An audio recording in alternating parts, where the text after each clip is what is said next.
Il y a un moment, j'ai craqué. En novembre dernier, j'ai fait une crise parce que j'étais tellement stressée, en fait, le fait d'attendre cet accord de principe pour les financements et d'avoir après, un mois plus tard, les financements vraiment sur le compte d'entreprise.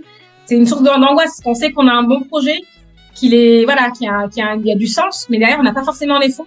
Et ça a été très difficile. Et le fait d'être toute seule aussi, parce que pour l'instant, je n'ai pas d'associé, donc je suis seule. Donc depuis 3 ans, je travaille vraiment toute seule de A à Z sur ma startup et ma marque.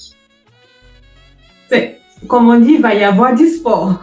Et il y a eu Il y en a déjà eu, mais il va y en avoir encore. Donc il va y voilà. avoir du sport.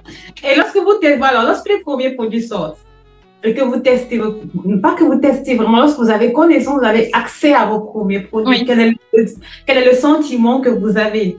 Vous vous dites, Alors, vraiment, c'est que vous n'avez pas fait une autre crise, déjà? Pas de... non, ça va. Ça va. Depuis novembre, ça va. Merci. Alors, qu'est-ce qui se passe alors?